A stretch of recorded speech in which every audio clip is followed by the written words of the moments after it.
मी भूमितीतलं 9वीतलं पहिलं प्रकरण त्याचा थोडासा उजळणीचा भाग आपण बघणार आहोत. उपस्थित सर्व अधिकारी, शिक्षक आणि माझे प्रिय विद्यार्थी यांना सुप्रभात. मुलांनो, आज आपण भूमितीतील काही संकल्पना की ज्या भूमिती म्हणण्यापेक्षा गणितातील ज्या संकल्पना आहेत की ज्या आपल्याला साधारणतः नेहमी त्याचा वापर करायचा असतो आणि ती गोष्ट आपल्याला सरावाने प्राप्त होते. पण आपण काय करतो माहितीये का, या गोष्टींकडे इतकी छोटी गोष्ट आहे म्हणून आपण दुर्लक्ष करतो आणि त्यामुळे काय होतं माहितीये का, की आपल्याला जेव्हा आपण कॅल्क्युलेशनचा काही भाग करतो, जेव्हा काही आकडेमोड करतो, तेव्हा आपल्याला नाही का या गोष्टींकडे अगदी लक्ष द्यावं लागतं. बघा, उदाहरणार्थ मी काही गणित घेते. तुमची गणित म्हणण्यापेक्षा ज्या बेसिक कन्सेप्ट आहेत आपण बघूया. हे बघा, उदाहरणार्थ इकडे लक्ष द्या सगळ्यांनी. 4 तुम्ही म्हणाले किती सोपं आहे.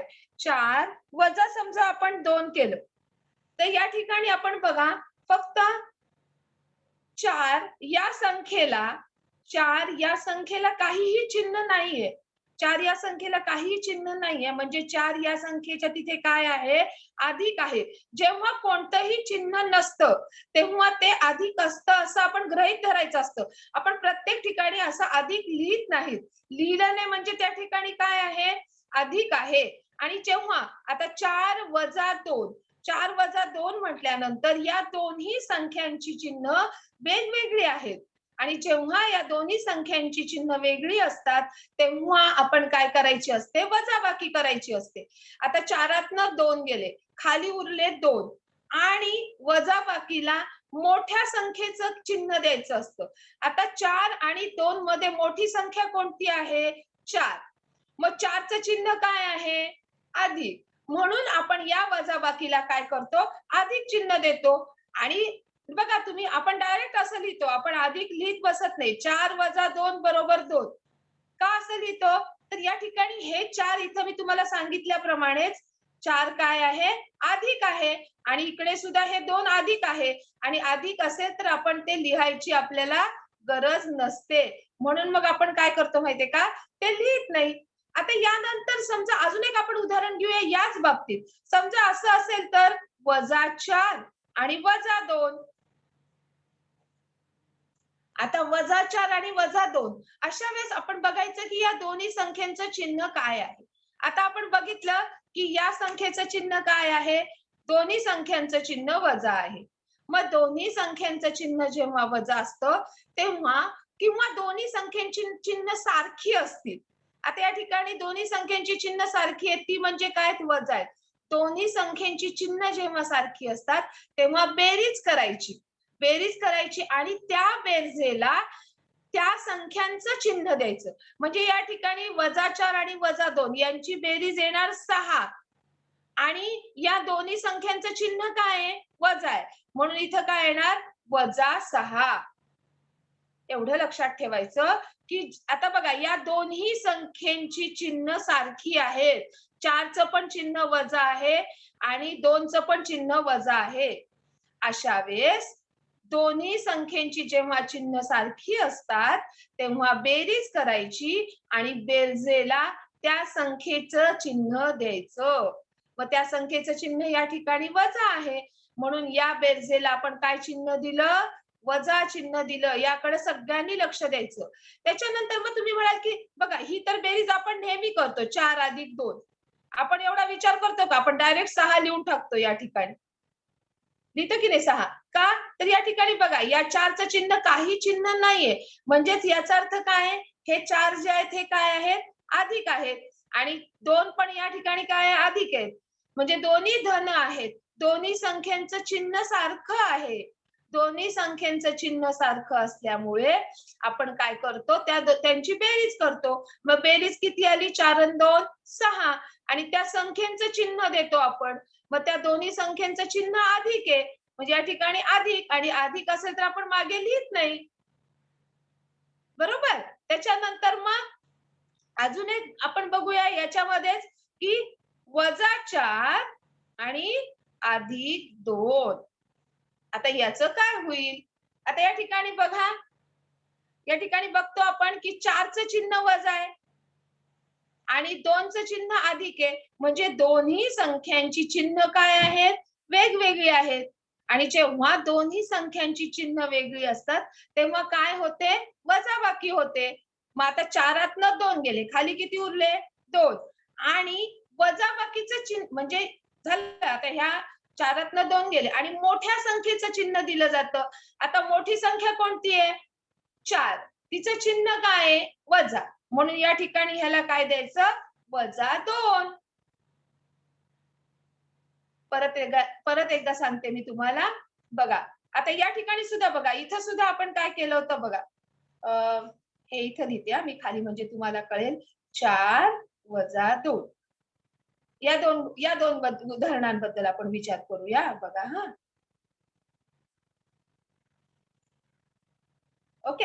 आता या ठिकाणी बघा, या उदाहरणामध्ये बघा, मी तुम्हाला सांगितल्याप्रमाणे दोन्ही संख्यांचं चिन्ह वेगळं आहे. मग जेव्हा दोन्ही संख्यांचं चिन्ह वेगळं असतं तेव्हा वजाबाकी होते आणि वजाबाकी झाल्यानंतर मोठ्या संख्येचं चिन्ह दिलं जातं. आता या ठिकाणी 4 आणि 2 मध्ये मोठी संख्या कोणती आहे, 4 आहे आणि तिचं चिन्ह काय आहे, वजा आहे. म्हणून या ठिकाणी ह्याला काय आलं, -2. आता या ठिकाणी पण बघा, इथे 4 आहे, 4 - 2. या ठिकाणी इथे 4 ला मी तुम्हाला सांगितल्याप्रमाणे काहीही चिन्ह नाही म्हणजे अधिक आहे. दोन्ही संख्यांचं चिन्ह वेगवेगळं आहे म्हणून वजाबाकी होते आणि वजाबाकीला मोठ्या संख्येचं चिन्ह दिलं जातं. मोठी संख्या 4 आहे, तिचं चिन्ह अधिक आहे म्हणून आपण अधिक लिहित नाहीत. बघा, म्हणजे 4 प्रकार बघितले आपण. या ठिकाणी बघा काय काय बघितलं, मी तुम्हाला परत एकदा सांगते.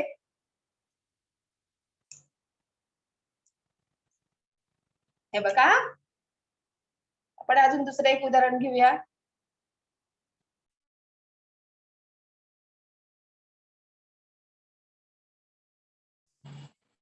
10 -6 बरोबर. आता समजा हे दोन्ही आपण अधिक घेऊया, त्याच्यानंतर हे दोन्ही वजा घेऊया, त्याच्यानंतर एक अधिक घेऊया, एक वजा घेऊया.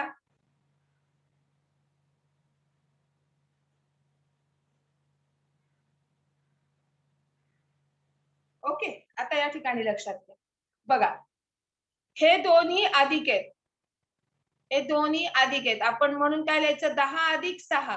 10+6 म्हणजेच अधिक 16.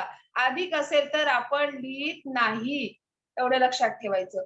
आता हे दोन्हीही वजा आहेत आणि दोन्ही वजा आहेत म्हणजेच काय होते, त्यांची बेरीज होते. दोन्ही संख्यांची चिन्ह सारखी आहेत. या ठिकाणी पण दोन्ही संख्यांची चिन्ह सारखी होती म्हणून बेरीज केली आणि बेरजेला दोन्ही संख्यांचं चिन्ह दिलं. तसंच या ठिकाणी 10 आणि 6 या दोन्ही संख्याची चिन्ह वजा आहेत, सारखी आहेत. म्हणजेच काय होतं माहितीये का, यांची बेरीज होते. मग बेरीज झाल्यानंतर 16 आणि मग त्यांना आपण या संख्येचं चिन्ह देतो. या संख्येचं चिन्ह म्हणजे वजा, म्हणजे -16. आता या ठिकाणी बघा नंतरचं गणित, -10 + 6. आता या ठिकाणी दोन्ही संख्यांचं चिन्ह वेगळं आहे. मग अशा वेळेस जेव्हा दोन्ही संख्यांची चिन्ह वेगळी असतात तेव्हा आपण काय करतो, वजाबाकी करतो. आणि वजाबाकी केल्यानंतर मग आता आपण आधी वजाबाकी करूया. 10 6 गेल्यानंतर खाली उरले 4. ओके. आणि वजाबाकीला मोठ्या संख्येचं चिन्ह दिलं जातं. आता मोठी संख्या कोणती आहे, 10. तिचं चिन्ह काय आहे, वजा. म्हणजे वजाबाकीला कोणतं चिन्ह देणार आहे आपण, -4.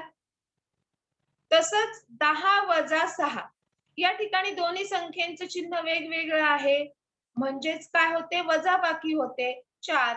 आणि मोठ्या संख्येचं चिन्ह दिलं जातं. मोठी संख्या 10 आहे, तिचं चिन्ह धन आहे म्हणून या ठिकाणी धन. म्हणून आपण धन प्रत्येक वेळा लिहितो का, नाही लिहित.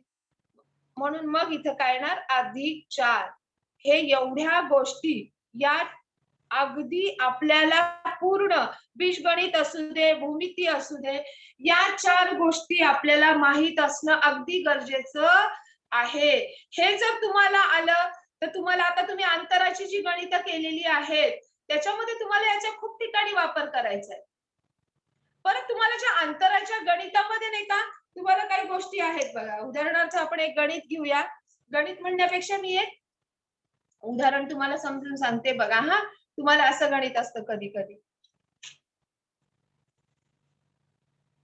4 वजा वजा 2 बरोबर किती? आता या ठिकाणी बघा 4 वजा वजा 2. आता लक्षात घ्या हा. मी या ठिकाणी कंस केलाय. कंस करणे म्हणजे काय? या ठिकाणी पहिल्यांदा समजून घ्या की कंस जेव्हा असतो तेव्हा या हे बघा या ठिकाणी अजून एक नियम आहे तुम्हाला माहितीये का? हे बघा आपण अजून 2 नियम घेऊया आधी. इकडे मी साईडला लिहिते ते. हे बघा जेव्हा दोन्ही संख्या गुणाकाराच्या आपण हे बेरजेचं बघितलं तसंच गुणाकाराच्या बाबतीत पण कसं आहे बघा. जेव्हा दोन्ही संख्या ऋण असतात तेव्हा त्यांचा गुणाकार हा नेहमी धन असतो. एवढं लक्षात ठेवायचं. दोन्ही संख्या काय असल्या पाहिजेत? ऋण. म्हणजे उदाहरणार्थ आपण एक उदाहरणच घेऊया. -3 गुणिले -4. आता या ठिकाणी बघा या दोन्ही संख्या ऋण आहेत आणि या दोन्ही संख्या ऋण असल्यानंतर आधी त्याचा गुणाकार आपण करून घेऊया. 4 त्रिक 12 आणि त्याला चिन्ह मात्र काय येणार? अधिक. एवढं लक्षात ठेवायचं. जेव्हा दोन्ही संख्या ऋण असतात तेव्हा गुणाकार हा नेहमी काय येतो? धन येतो. आणि जेव्हा दोन्ही संख्या धन असतात तेव्हा गुणाकार तर धन असतोच. 3 गुणिले 4 आपण 12 लिहितोच. पण -3 आणि दोन्ही संख्या ऋण आहेत. -3 पण आणि -4 पण. या दोघांचा गुणाकार सुद्धा काय येतो? 12 येतो. म्हणजे दोन गोष्टींचा गुणाकार जर समजा +12 आला असेल तर एक तर त्या संख्या दोन्ही संख्या -3 गुणिले -4 असतील किंवा 3 गुणिले 4 असतील. एवढं लक्षात ठेवायचं. हा एक महत्वाचा म्हणजे हे 4 मी तुम्हाला सांगितलं ना, हे 4 गुणधर्म जसे महत्वाचे आहेत तसा हा एक गुणधर्म आणि अजून एक गुणधर्म आहे की आता हे झालं दोन्ही संख्या ऋण असतील किंवा दोन्ही संख्या धन असतील तर गुणाकार धन असतो. त्याचबरोबर एक संख्या जरी ऋण असेल म्हणजे -3 गुणिले नुसतं 4 आहे. तर तुमचा गुणाकार काय येणार? -12. म्हणजे या दोन संख्यांपैकी एक ऋण आहे. जेव्हा दोन संख्यांपैकी एक ऋण असतं तेव्हा गुणाकार ऋण असतो. मग या ठिकाणी हे 3 ऋण आहेत. समजा 4 ऋण असतील तर 4 ऋण असतील तरी गुणाकार -12च येणार. का? तर या दोन्ही संख्यांपैकी 4 ही संख्या ऋण आहे, 3 ही संख्या धन आहे. हे 3 नियम म्हणजे हे, हा आणि हे 4 हे आपल्याला अगदी आपल्या डोक्यामध्ये एकदम फिक्स करून घ्यायचे की आपल्याला हे आपल्याला आलंच पाहिजे. हे जोपर्यंत तुम्हाला येत नाही तोपर्यंत तुम्ही अंतराची जी गणितं सोडवणार आहेत ना तर त्याच्यातनं तुम्हाला ते गणित येणारच नाहीत मग. हे तुम्हाला आलं पाहिजे. ओके. आता मग आपण आपल्या गणिताकडे वळूया. मी जे तुम्हाला सांगितलं होतं हे 4 वजा वजा 2. आता या ठिकाणी इथं बघा एक आपल्याला सवय लावून घ्यायची आपण नेहमी की काय करायचं माहिती का कोणती संख्या आपण जेव्हा ऋण लिहितो ना तर ती ऋण संख्या ही नेहमी कंसात लिहायची. का माहिती का? समजा उदाहरणार्थ मी तुम्हाला दाखवते. समजा असं असेल हा -3 वजा हा -5. तर आता ही संख्या पण आपण काय करायची अशी ऋण संख्या म्हणून ही कंसात लिहायची आणि -5. कुठलीही संख्या ऋण असेल ना तर ती आपण कंसात लिहायची. मग तुम्ही म्हणाल कंसाने काय होतं? तर तुम्ही जेव्हा आता गणित सोडवणार तेव्हा तुम्हाला कळेल कंसाने काय फरक पडतो ते. या ठिकाणी बघा आता 4 वजा वजा 2. आता हा जो कंस आहे हा कंस म्हणजे काय असतं माहितीये का? गुणाकार असतो. या ठिकाणी कोणतंही चिन्ह जरी दिसत नसलं तर इथं कशाचं चिन्ह असतं? गुणाकाराचं चिन्ह असतं. आणि मग आता बघितलं आपण की वजा गुणिले वजा हा कोण इथं कुठलं चिन्ह आहे? वजा आहे आणि इकडं कुठलं चिन्ह आहे? वजा. आणि दोन्ही ऋण संख्येचा गुणाकार आता तुम्ही अंतराच्या गणितामध्ये बघितलंय की दोन्ही ऋण संख्येचा गुणाकार हा इथं आपण बघितला. हे बघा या ठिकाणी दोन्ही ऋण संख्येचा गुणाकार धन येतो.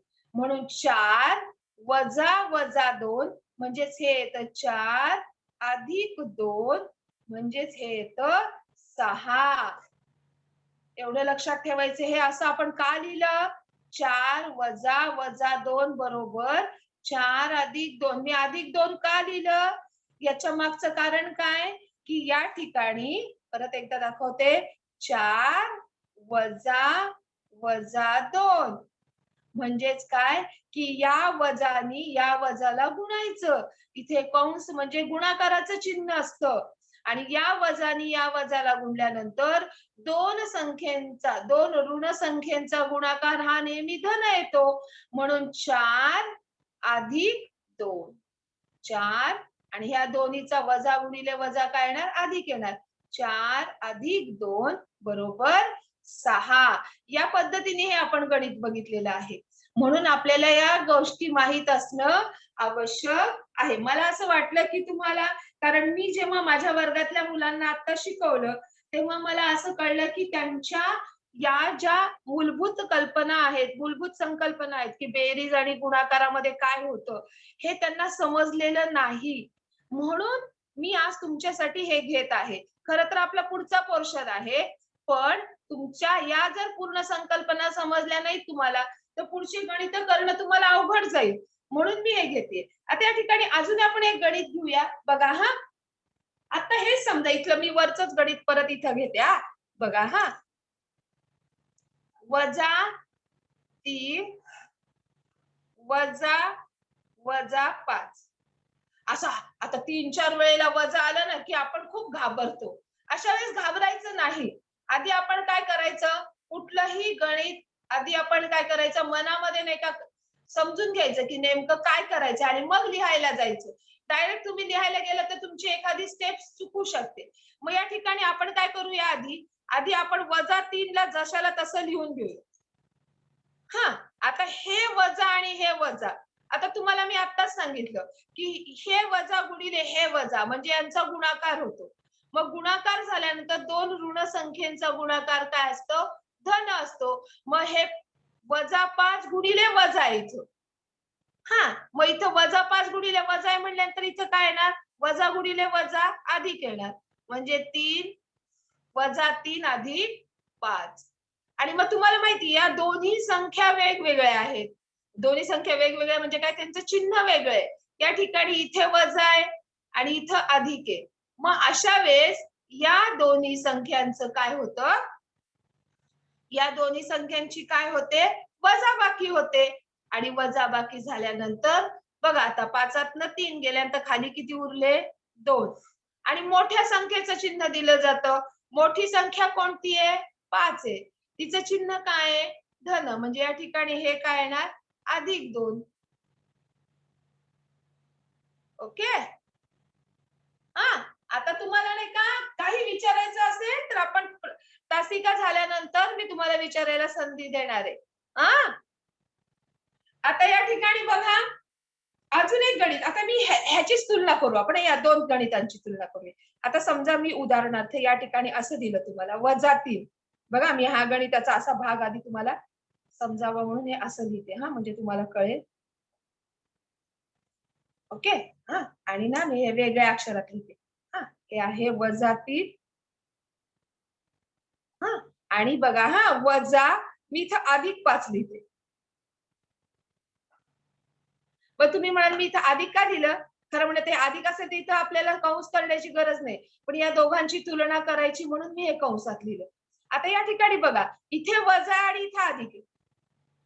म्हणजे काय, या दोघांचा गुणाकार होईल. आणि जेव्हा दोन संख्यांचा गुणाकार होतो तेव्हा एक वजा आहे आणि एक धन आहे. एक ऋण आहे, एक धन आहे. अशा वेळेस गुणाकार काय असतो? ऋण असतो. म्हणजे काय येईल तुमचं हे -3 आणि ह्या दोघांचा गुणाकार काय येईल? -5. ओके. म्हणजे बघा, आणि आता या दोन्ही संख्यांची चिन्ह सारखी, दोन्ही संख्यांची चिन्ह काय आहेत? सारखी आहेत. मग अशा वेळेस काय होतं माहिती का? जेव्हा दोन्ही संख्यांची चिन्ह सारखी असतात तेव्हा बेरीज होते. बेरीज झाल्यानंतर आता आपण बेरीज करूया आधी. 5 आणि 3 8. त्या संख्येचं चिन्ह झालं दिलं जातं. या दोन्ही संख्येचं चिन्ह वजा आहे. म्हणून ह्याला इथं काय दिलं जातं? -8.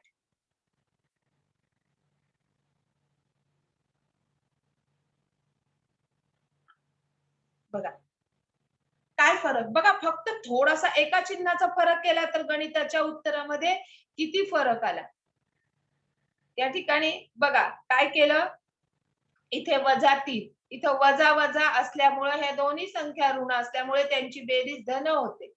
म्हणजे दोन्ही ऋण म्हणून इथं +5 आलं. त्याच्यानंतर या दोन संख्यांचा विचार करूया आपण. या दोन संख्यांचा जेव्हा आपण विचार करतो तेव्हा या दोन्ही संख्यामध्ये दोन्ही संख्यांचं चिन्ह वेगवेगळं आहे. ओके, दोन्ही संख्यांचं चिन्ह वेगळं असल्यामुळे त्यांची वजाबाकी होते आणि मोठ्या संख्येचं चिन्ह दिलं जातं. त्याचप्रमाणे हे सुद्धा काय, या ठिकाणी बघा अधिक आणि वजा आहे म्हणून यांचा गुणाकार वजा येणार आणि मग या दोन्ही संख्या सारख्या आहेत, याचं पण चिन्ह म्हणजे दोन्ही संख्या सारख्या आहेत म्हणजे चिन्ह सारखी आहे. म्हणजे या ठिकाणी याचं वजा आहे, याचं पण वजा आहे. मग दोन्ही संख्यांची चिन्ह जेव्हा सारखी असतात तेव्हा बेरीज होते आणि नाही का चिन्ह मात्र त्या दोन्ही संख्यांचं दिलं जातं. एवढं लक्षात ठेवायचं. आणि हे जर बेसिक तुम्हाला माहित असेल तर तुम्हाला या गणिताचे सगळ्या पुढचे भाग जे आहेत ते तुम्हाला करता येतील. आता या ठिकाणी बघा आपल्याला तुम्हाला आता नाही का गणितामध्ये काही सिद्धांत आता बघा हा, आपण असं कधी कधी म्हणतो की नाही की बघा काय आज नाही का खूप आभाळ आलं आहे. आपण काय म्हणतो, आज खूप आभाळ आलंय बाबा. मग आभाळ आले म्हणजेच काय की आज खूप भरून आले हा सगळीकडे. मग सगळीकडे भरून आले म्हणजे काय आज नक्की पाऊस पडणार. मग असा अंदाज असतो की नाही आपला. पण प्रत्येक वेळेला असं होतं का खूप भरून आलं असेल, समजा खूप अगदी काळे ढग वर आले असतील आणि काळे ढग वर आल्यानंतर अगदी आपल्या पूर्ण अंधार पडतो आपल्या घरामध्ये. मग तेव्हा आई म्हणते की अरे खूप आभाळ आले बरं का, आज पाऊस पडणार आहे. पण कधी कधी काय होतं माहितीये का, हवा येते आणि ते ढग सगळीकडे दुसऱ्याच ठिकाणी घेऊन जाते. म्हणजे मग काय होतं माहितीये का, आणि मग आपण म्हणतो अरे आभाळ आलं होतं पण काय झालं माहित नाही, हवा आली, वारा आला आणि त्या वाऱ्याने सगळे ढग दुसरीकडे नेले आणि दुसरीकडे डोंगरावरच कुठेतरी पाऊस पडतो आणि आपल्याकडे पाऊसच पडत नाही. मग अशा वेळेस काय असतं, कधी कधी आपण एखादं भाकीत करतो तर ते काय होतं, खरं होतं असं नाहीये की नाही. जर तर तसंच आपल्या भूमितीमध्ये काही संकल्पना आहेत. आता त्या संकल्पना म्हणजे काय की युक्लिड नावाचा एक शास्त्रज्ञ, त्यांनी काय केलं माहितीये का, काही गृहीतक मांडली. गृहीतक म्हणजे काय माहितीये का, आपण गृहीत धरलेलं असतं काही गोष्टी. मग आता काही गोष्टी मी तुम्हाला आता सांगितलं गृहीत धरलेल्या असतात आपण, की आभाळ आलं म्हणजे पाऊस पडतोच. पण ती गृहीतक प्रत्येक ठिकाणी बरोबर असतात का, नाही. पण ही जी युक्लिडनी जी गृहीतक सांगितलेली आहेत तर ती त्यांनी हा आपला अंदाज आहे. पण युक्लिडनी नाही का जी गृहीतक सांगितली तर त्यांनी खूप अभ्यास केला होता आधी त्याच्याबद्दल आणि मग त्यांनी ती गृहीतक मांडली. गृहीतक म्हणजे आपण असं काही गृहीत धरलेल्या गोष्टी असतात पण त्या तंतोतंत बरोबर असायलाच पाहिजेत. आपण जेव्हा दररोज अंदाज बांधतो तेव्हा त्या नसतात. मग युक्लिडनी काय गृहीतक मांडली बघा हा. आता भूमितीमध्ये आपण त्यांना गृहीतक म्हणतो. गृहीतक म्हणजे काय की जे खूप त्यांनी अशी वेगवेगळ्या प्रकारची उदाहरणे घेऊन ते सिद्ध केलंय. ज्याला सिद्धता असते, जे सिद्ध करता येतं ते गृहीतक असतं. त्याला गुणधर्म म्हणतो आपण किंवा गृहीतक म्हणतो. आता या ठिकाणी बघा युक्लिडनी काय सांगितलं की समजा एक बिंदू आहे. हा, या बिंदूतून आपण अनेक रेषा काढू शकतो. हे त्याचं गृहीतक आहे. म्हणजे काय, आता हा बिंदू आहे, या बिंदूतून अनंत रेषा जातात. बघा मी तुम्हाला दाखवते आकृतीने. हे बघा हा एकच बिंदू आहे, याच्यातनं किती पण रेषा आपण काढू शकतो. हे बघा एकाच बिंदूतून अशा कितीतरी रेषा जाऊ शकतात.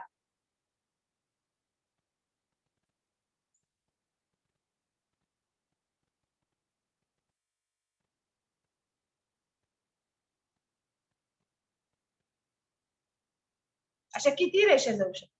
मग युक्लिडचा हा एक गुणधर्म आहे की काय आहे की त्याला आपण युक्लिडचा सिद्धांत म्हणू शकतो की एका बिंदूतून जाणाऱ्या अनंत रेषा असतात किंवा असंख्य रेषा असतात. हे बघा एका बिंदूतून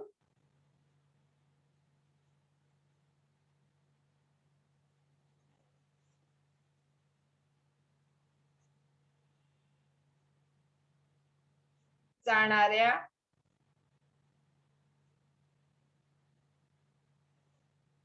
असंख्य रेषा असतात.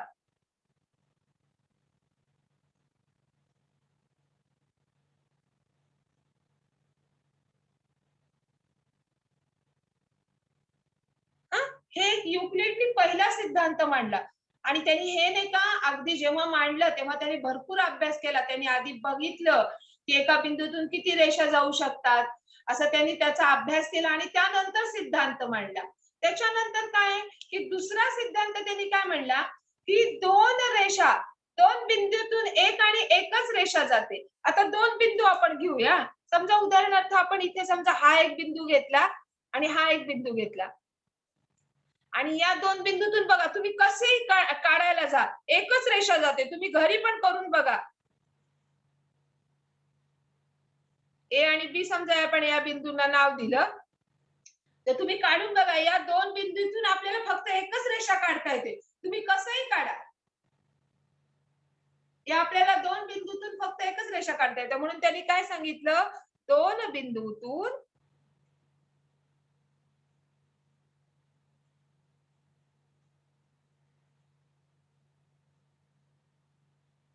एक आणि एकच. आता माहितीये का तुम्हाला, कधी पण गणितामध्ये आपण हे जे वाक्य असतं एक आणि एकच, थांबा एक मिनिट, रेषा जाते.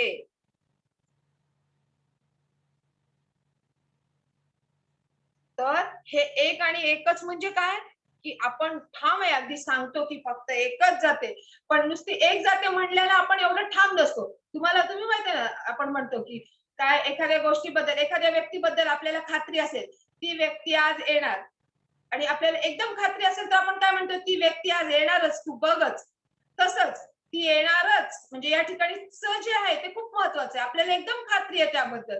इथं सुद्धा एक आणि एकच म्हणजे आपल्याला या गोष्टीबद्दल एकदम खात्री आहे की या दोन बिंदूतून एक आणि एकच रेषा जाते. एक म्हणणं नुसतं एकच रेषा जाते म्हणायला एवढं ठाम नसतो आपण. येणार आहे, ओके, येईल किंवा नाही येईल काही सांगू शकत नाही. पण एक आणि एकच म्हणजे काय, एकच असणार. किती तुम्ही काही करा, कुठेही जा, दुनियाच्या कुठल्याही कोपऱ्यात जा, अमेरिकेत जा, भारतात जा, इंग्लंडमध्ये जा, जपानमध्ये जा, एका बिंदूतून दोन बिंदूतून एक आणि एकच रेषा जाते आणि एका बिंदूतून असंख्य रेषा जातात. आणि आपण नंतर तिसरं त्यांनी एक गृहीतक काय म्हणलं माहितीये का की आपण काय करू शकतो, कोणताही एखादा बिंदू केंद्र मानून की आपण त्रिज्येचं, एखाद्या त्रिज्येत दिलेल्या त्रिज्येचं वर्तुळ काढू शकतो. म्हणजे काय की समजा उदाहरणार्थ एखादा समजा आपण बिंदू घेतला, कोणताही एखादा बिंदू घेतला, तर या बिंदूला आता कितीतरी, आता असंख्य समजा आपण बघा, या ठिकाणी मी दाखवते तुम्हाला, ही रेषा आहे. आता या रेषेवर असंख्य बिंदू आहेत, दिसत नाहीयेत. मग या आता समजा उदाहरणार्थ मी ह्याच्यावर असे टाकले तर आपल्याला दिसतील हे असंख्य. हे अनंत आहेत, आपल्याला मोजताच येत नाहीत, अनंत बिंदू आहेत. हा, तर या अनंत बिंदूतून आता आपण काय करू शकतो, कोणत्याही एका बिंदूला, समजा या बिंदूला आपण केंद्र मानूया आणि आपण काय करूया, एक वर्तुळ काढूया. या बिंदूला केंद्र मानलं तर असं असं वर्तुळ निघू शकतो. परत समजा इथल्या बिंदूला केंद्र मानलं आणि मोठं वर्तुळ काढायचं असं आपल्याला, तर ते सुद्धा आपण काढू शकतो. म्हणजे बिंदूला केंद्र मानून आपण वेगवेगळ्या प्रकारची वर्तुळ काढू शकतो, हे त्यांनी गृहीत धरलं. त्याच्यानंतर बघा, चौथं जे आहे तर सर्व काटकोन काय असतात, परस्परांशी एकरूप असतात. बघा या ठिकाणी सर्व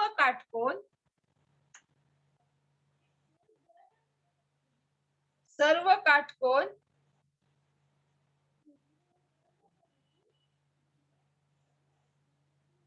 परस्परांशी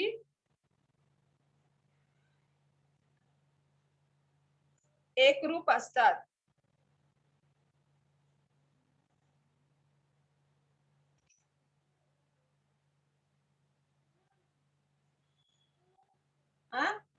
बघ, आता या ठिकाणी बघा काय की काटकोन म्हणजेच काय की काटकोन म्हणजे ज्या कोणाचं माप 90 असतं.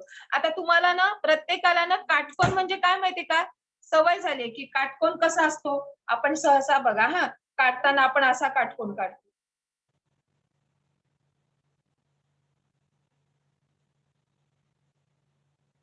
आता ही अशी खूण सगळ्यांनी लक्षात ठेवायची, अशी खूण म्हणजे काटकोनाची असते आणि याच्यामध्ये 90 लिहिण्याची गरज नसते, कारण अशी खूण म्हणजेच तो काटकोन. मग अगदी आपण असाच काढतो, काटकोन म्हणलं की असाच काढतो. का बरं आपण असा नाही काढू शकत?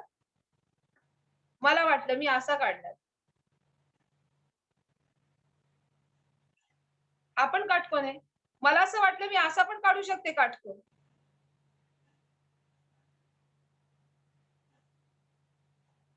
मला असं वाटलं मी असा पण काढू शकते काटकोन.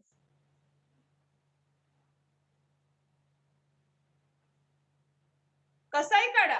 माप किती पाहिजे? 90 पाहिजे. मग तो असाच काढायला पाहिजे असं काही नाही ना. असा पण काढू शकतो, उलटा पण काढू शकतो, असा पण काढू शकतो, असा पण काढू शकतो. हे सगळे काटकोन तुम्ही कसाही काढा. त्याचं माप किती असायला पाहिजे? 90 आहे आणि ह्यांची सगळ्यांची माप आणि हे सगळे काय असतात? एकरूप असतात. सर्व काढणारे आपण जे कुठेही कसाही काढा तुम्ही काटकोन, तर सर्व काटकोन हे काय असतात? परस्परांशी एकरूप असतात. एवढं लक्षात ठेवायचं. आता याच्यानंतर नंतरचं जे 5वं गृहीतक आहे, तर या 5व्या गृहीतकामध्ये त्यांनी काय सांगितलंय बघा हां.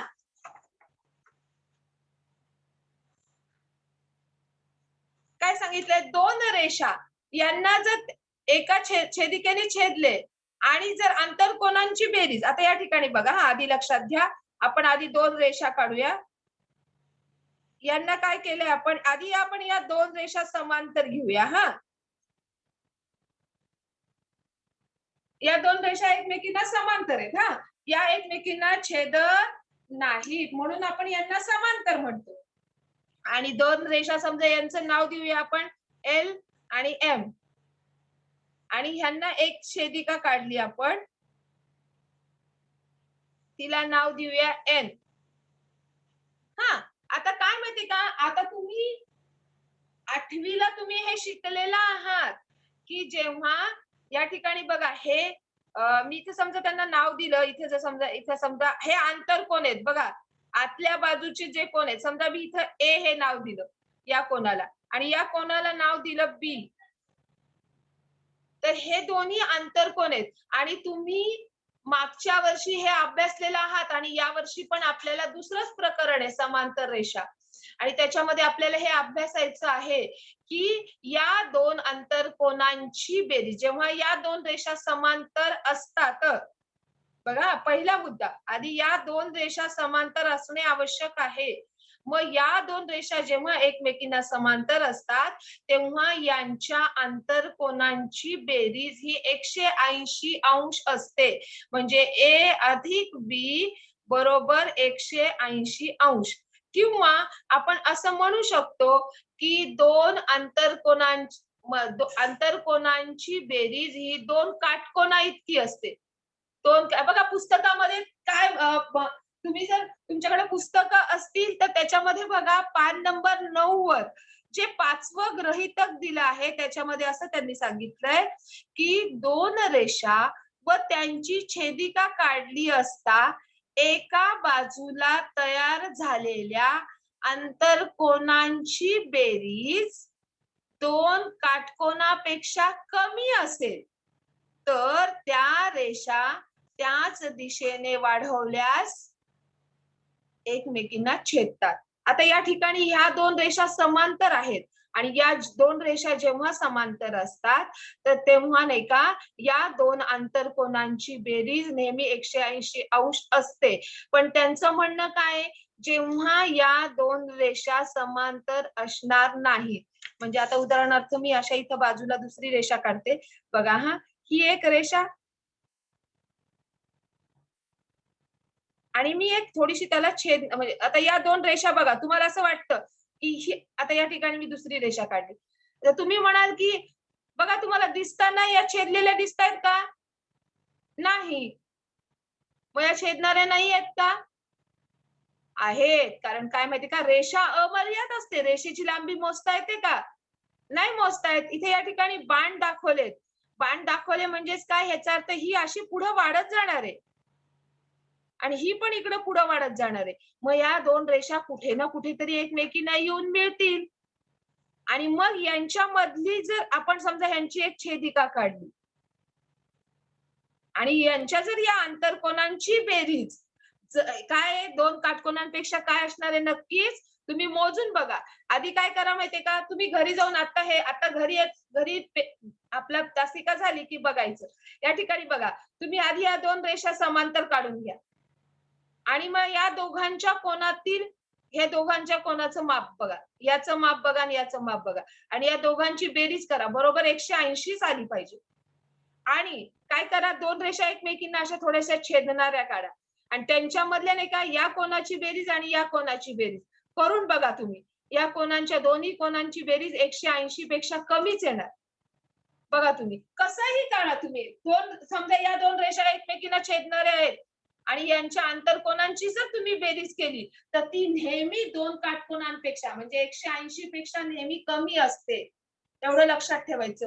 हे गृहीतक, ही 5 गृहीतक जी आहेत तर ही युक्लिडने मांडली आणि मांडली म्हणजे काय की त्यांनी हे खूप सिद्ध केलं, त्यांनी खूप अभ्यास केला आणि त्या अभ्यासावर त्यांनी ही 5 गृहीतक मांडलेली आहेत. आणि आता बघा, पहिलं गृहीतक काय आपण परत एकदा लक्षात घेऊया. हे बघा, एका बिंदूतून जाणाऱ्या असंख्य रेषा असतात. दुसरं गृहीतक काय, दोन बिंदूतून एक आणि एकच रेषा जाते. तिसरं गृहीतक आपण जे मांडलं की मी या ठिकाणी लिहिलं नाही पण काय की कोणताही एक बिंदू मानून आपण म्हणजे दिलेल्या त्रिज्येचं आपण वर्तुळ काढू शकतो. त्याच्यानंतर चौथं गृहीतक काय मांडलं आपण की सर्व काटकोन हे परस्परांशी काय असतात, एकरूप असतात. आणि जे आता 5वं गृहीतक जे आपण मांडलं की जेव्हा या दोन रेषा एकमेकींना समांतर असतील तेव्हा होणारे आंतरकोन, जेव्हा दोन रेषा समांतर आहेत तेव्हा त्यांच्या आंतरकोनांची बेरीज 180 असते आणि जेव्हा दोन रेषा एकमेकींना समांतर नाहीयेत तेव्हा त्यांच्या आंतरकोनांची बेरीज ही दोन काटकोनांपेक्षा कमी असते, म्हणजे 180 अंशापेक्षा कमी असते. हे त्यांनी काय केलं, सिद्ध केलंय. आणि त्यांनी तुम्ही सुद्धा बघू शकता की आपण कोणतीही सिद्धता आता माहिती का तुम्हाला की जेव्हा तुम्हाला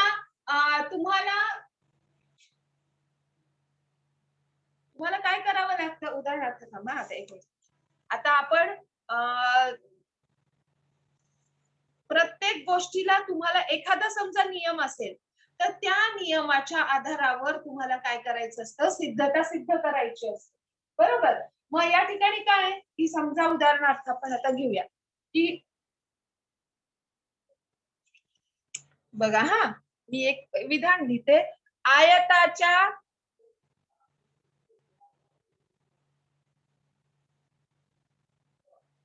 बघा हा, आयताच्या सम्मुख भुजा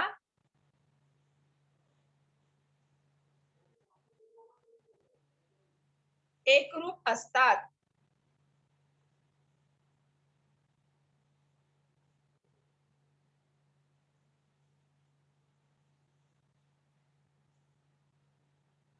आता हा गुणधर्म आहे. आता हा गुणधर्म आयताच्या सम्मुख भुजा एकरूप असतात.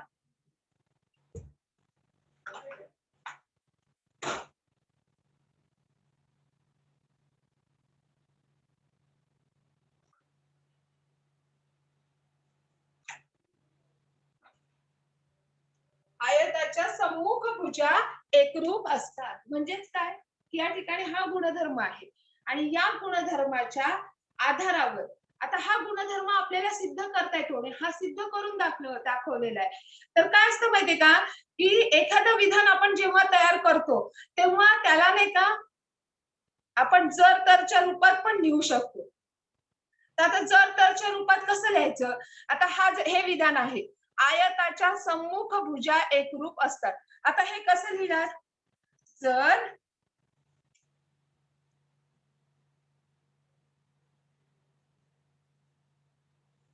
आता कसं लिहिणार, जर आता आयताच्या सम्मुख आपल्याला जर तरच्या भाषेत लिहायचं आहे. जर एखादा चौकोन .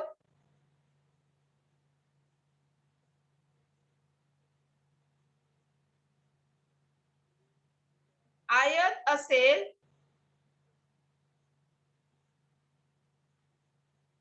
तर त्याचे सम्मुख कोन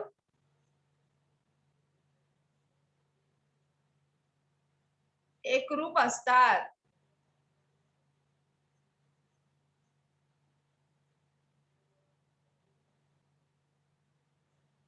आता हे आपण जर तरच्या भाषेत लिहिलं की काय, की जर एखादा चौकोन जर आयत असेल किंवा एखादा चौकोन आयत आहे तर त्याचे सम्मुख कोन काय असणार हे जर तरच्या भाषेत लिहिलं.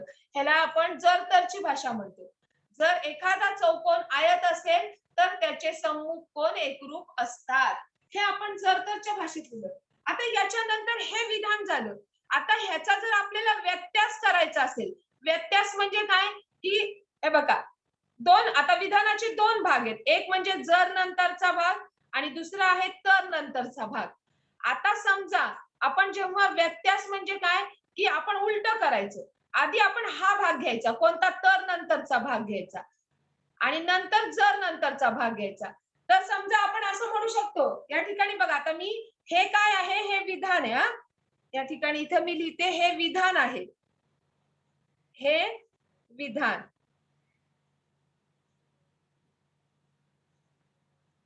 आता याचा व्यत्यास,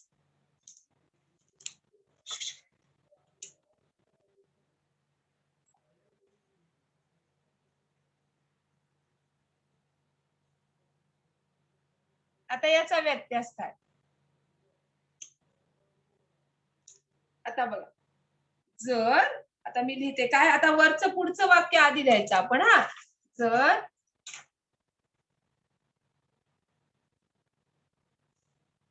एखाद्या चौकोनाचे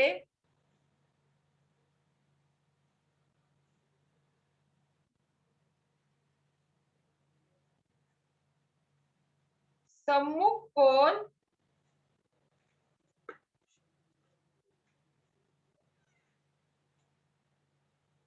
एकरूप असतील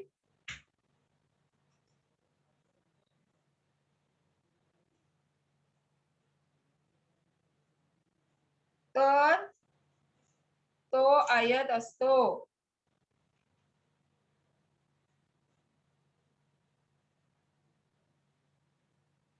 आता या ठिकाणी बघा मी काय केलं, हे तर नंतरचं वाक्य, तर नंतरचं वाक्य काय होतं, त्याचे सम्मुख कोन एकरूप असतात. मी ते आधी घेतलं.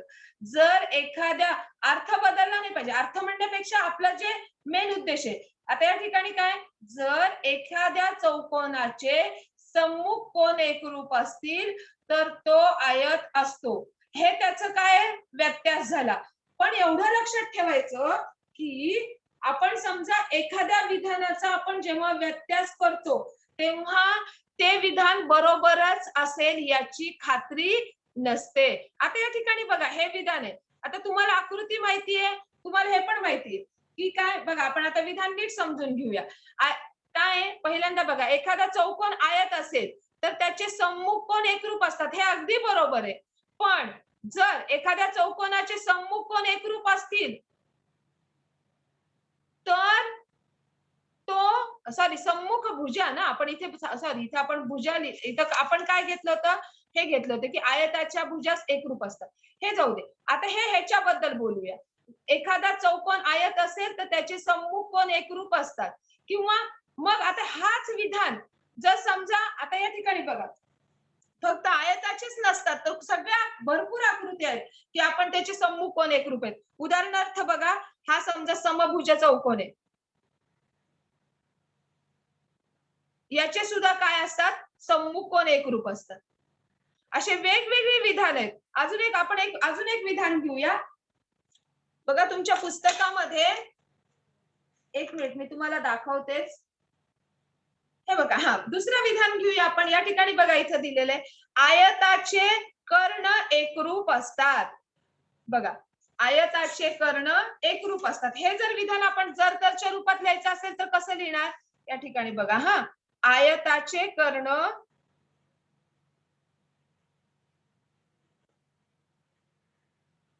एकरूप असतात.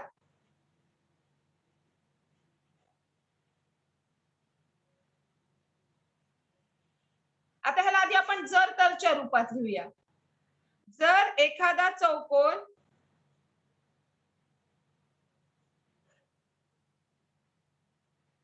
आयत असेल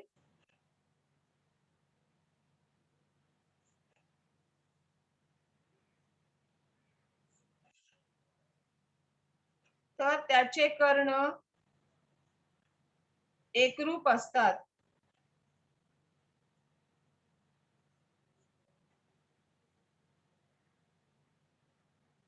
हे झालं आपलं विधान. आता त्याचा व्यत्यास कसं करणार आपण? हे आपलं विधान. व्यत्यास म्हणजे काय? जर तरच्या नंतरचं. हा, आता या ठिकाणी आधीचं वाक्य आपण आधी घ्यायचं. कर्ण एकरूप असतात. जर एखाद्या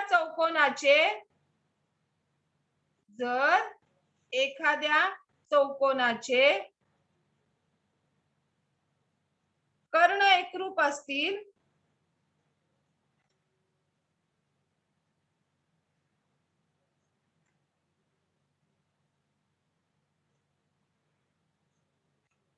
तर तो आयत असतो.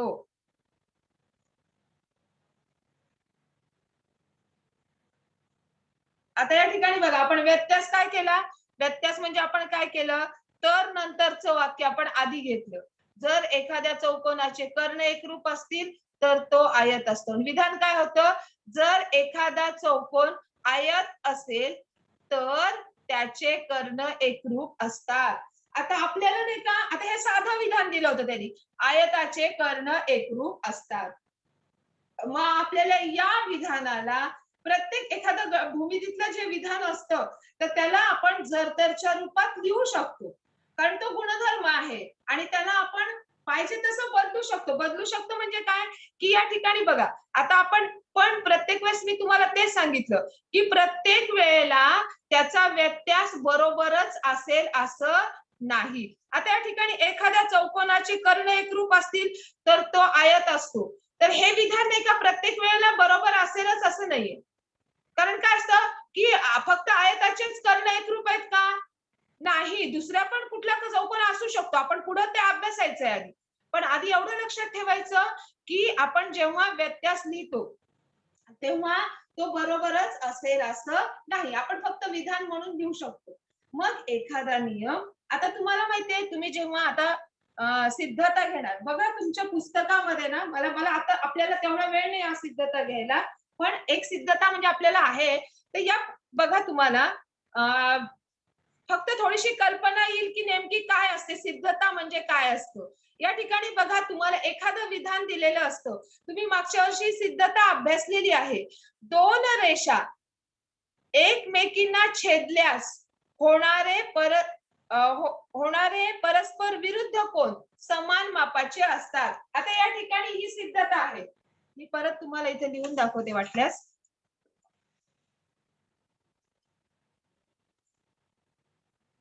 दोन रेषा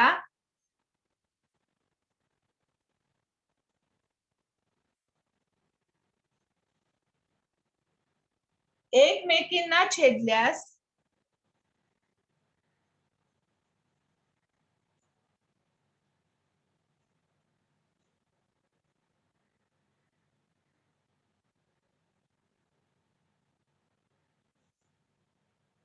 होणारे परस्पर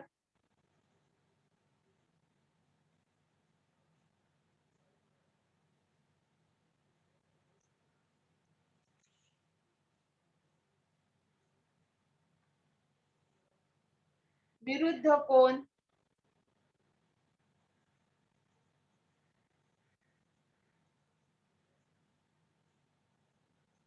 समान मापाचे असतात.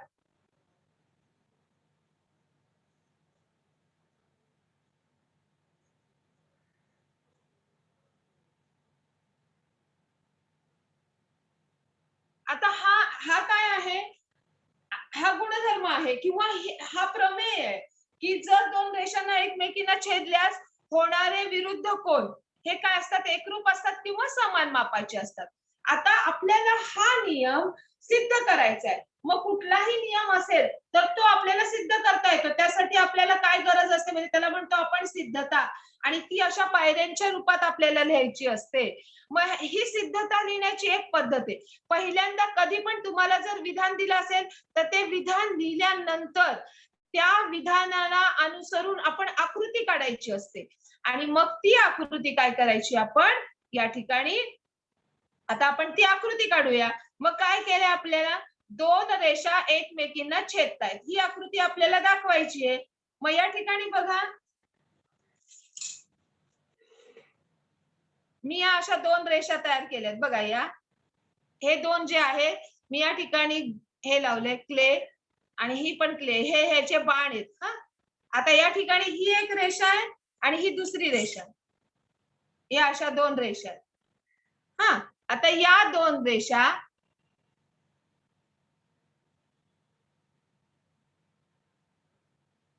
ओके या दोन रेषा अशा एकमेकींना काय केल्यात आपण छेदलेल्या दाखवूया.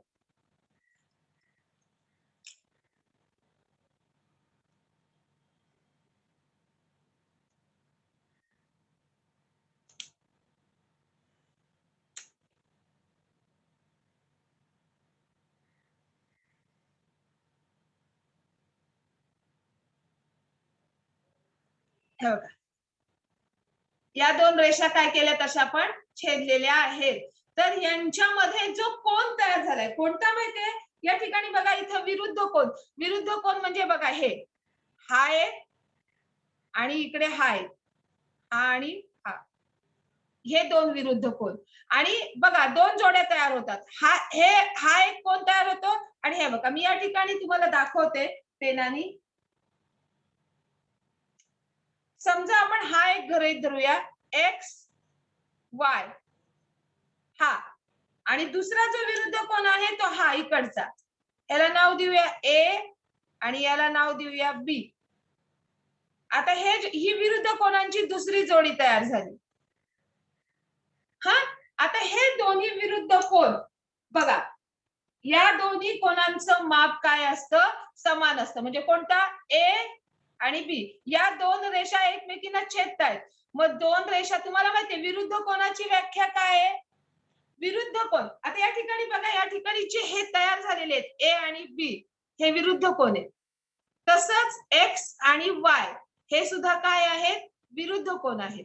आणि मग या दोन्ही कोनांची मापे काय असतात समान असतात. म्हणजे ह्या एक्स चं माप जेवढं असेल तेवढंच या वाय चं माप असणार. या ए चं माप जेवढं असेल तेवढंच या बी चं माप असणार. बरोबर. मग आता हे आपण आपल्याला सिद्धता करायची. याची सिद्धता घेण्यासाठी आपल्याला स्टेप बाय स्टेप जावं लागतं. मग पहिली गोष्ट आपण विधान लिहिलं त्याच्यानंतर आपण ही आकृती काढली. आता ही आकृती मी तुम्हाला हे फक्त दाखवलं की हे असं तयार होतं. आता आपण प्रत्यक्षात नीट आकृती काढून आपण सिद्धता बघूया की नेमकी आपली सिद्धता कशी तयार होते. या ठिकाणी आता मी काय करते माहिती का हे काढते फक्त तुम्हाला समजण्यासाठी. मी हे स्ट्रॉचं बनवलं होतं की ह्या काय या दोन रेषात आणि विरुद्ध कोन बघा बदलू शकता तुम्ही. असं थोडं जरी फिरवलं ना त्या कोनांचं माप तुम्ही अशी बदलू शकता बघा. हा आता या ठिकाणी बघा मला तुम्हाला काय दाखवायचंय मला तुम्हाला रेषीय जोडीतील कोन पण दाखवायचंय. या ठिकाणी बघा आता हे जे झाले ते या दोन रेषांवर तयार झाले. आता मला तुम्हाला ना विरुद्ध कोन आणि मला तुम्हाला रेषीय जोडीतील कोन समजून सांगायचंय. या ठिकाणी बघा आता हा कोन आणि इकडचा कोन. आता या ठिकाणी आपण नाव समजा या ठिकाणी ह्याला काय नाव दिलं होतं मी आता वाय. ए आणि वाय बद्दल विचार करूया. आता खालच्या गोष्टींचा विचार नाही करायचा आपण. मी काय करते खाली काय करते पेपर ठेवून देते. आपण खाली पेपर ठेवून दिला. आता आपण या दोन कोनांबद्दल विचार करूया ए आणि वाय किंवा ए आणि वाय. मी इथे नीट लिहिते वाय. या दोन कोनांबद्दल विचार करूया.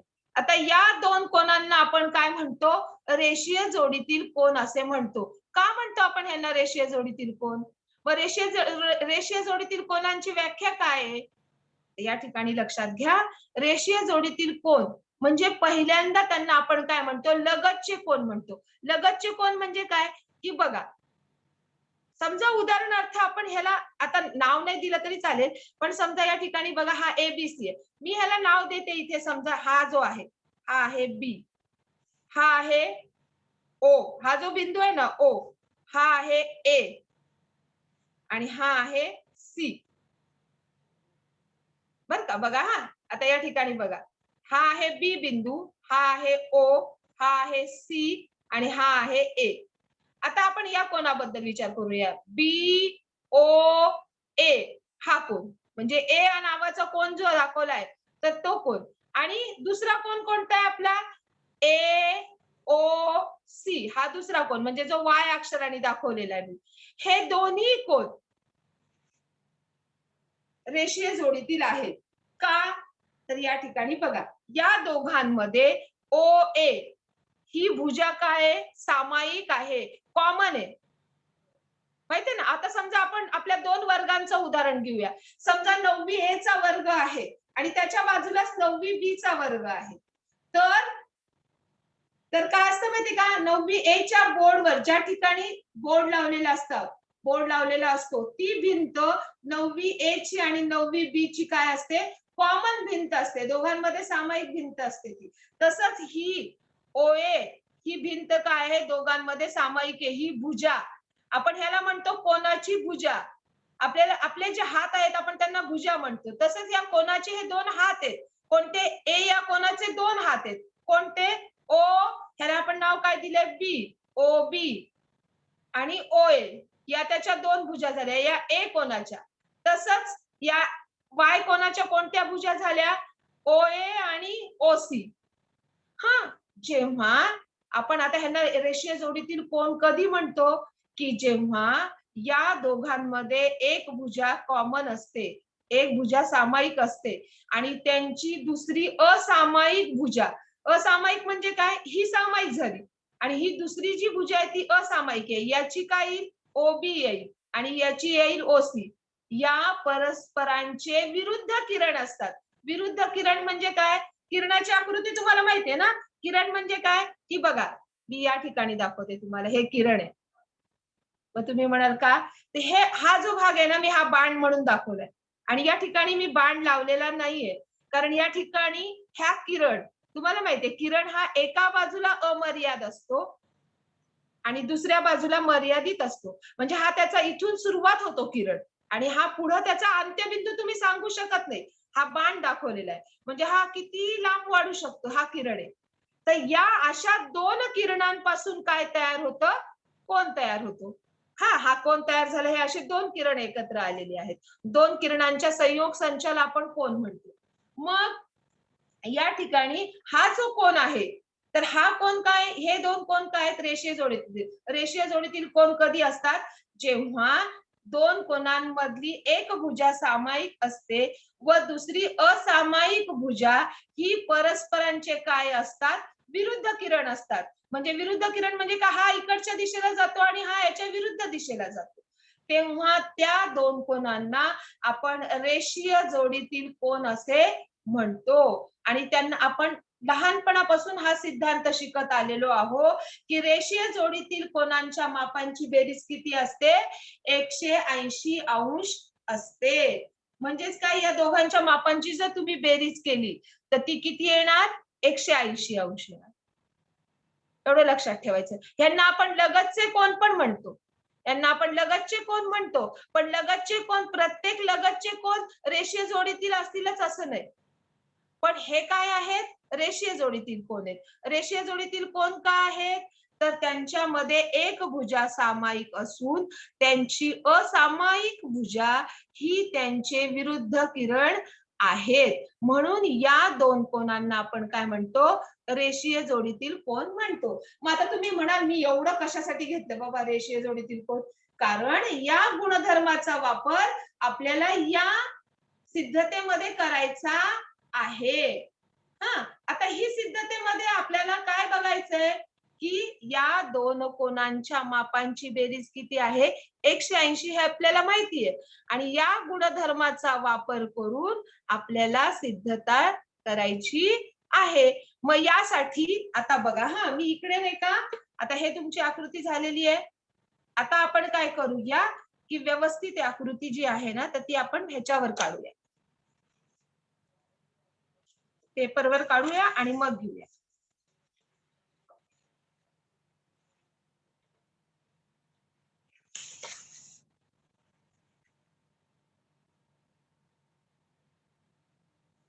तर मला असं वाटतं की आज आपलं सिद्धता होणार नाही, तरी पण आपण काय करूया की फक्त एवढं लक्षात ठेवायचं, तुम्हाला आज रेषीय जोडीतील कोण कळलेलं आहे की नेमकं रेषीय जोडीतील कोण कसे आहेत. तर आपल्याला आता सिद्धता या दोन प्रकारच्या पण असतात, जर आणि तरच्या. तर या ठिकाणी आपण सिद्धता दोन प्रकारच्या म्हणतो, काय म्हणतात त्याला, प्रत्यक्ष सिद्धता म्हणतो आपण आणि अप्रत्यक्ष सिद्धता. तर आपण जी आता सिद्धता घेणार आहोत ती प्रत्यक्ष आहे. पण आता आपल्याला काय वेळेअभावी, म्हणजे बराच वेळ झालेला आहे, वेळेअभावी आपल्याला आता इथं आपल्याला थांबवायचंय आणि नंतर मग काय करूया आपण, दुसऱ्या तासिकेला तुमचा आपण तो प्रमेय घेऊया आणि त्याला स्टेप बाय स्टेप ते कसा प्रूव्ह करायचा हे आपण बघायचं. आणि त्यानुसार मग पुढचे जे नियम आहेत की पुढच्या ज्या सिद्धता आहेत, एक सिद्धता तुम्हाला लिहिता आली की तुम्हाला बाकीच्या पुढच्या सिद्धता पण लिहिता येतील. पण एवढं लक्षात ठेवायचं, सिद्धता लिहिताना त्याला पहिली आवश्यक म्हणजे काय असते, आकृती. आणि आकृती जर नसेल तर तुम्हाला कोणताही नियम सिद्ध करता येत नाही. काही काही मुलं पूर्ण सिद्धता लिहितात आणि आकृतीच काढत नाही, तर आम्हाला 0 मार्क द्यावं लागतं त्याला. मग यासाठी आपण जेव्हा सिद्धता लिहितो तेव्हा आकृती मस्त आहे. ओके. तर धन्यवाद मुलांनो, तुम्ही आज सगळ्यांनी मनापासून सगळं लक्ष दिलेलं आहे. आणि एवढं लक्षात ठेवा की आमचं बीएमसी म्हणजे आमची बृहन्मुंबई महानगरपालिका तुमच्यासाठी खूप प्रयत्न करत आहे की शाळा जरी बंद असली तरी मुलांचं शिक्षण चालू राहिलं पाहिजे, हा बीएमसीचा उद्देश आहे. आणि त्यामुळं जास्तीत जास्त तुमच्या जवळपासचे जेवढे मित्र असतील तर त्यांना सांगा आणि ते आपले YouTube चॅनल जे आहे बीएमसी EDU मराठी 9, 10 हे सगळ्या तुमच्या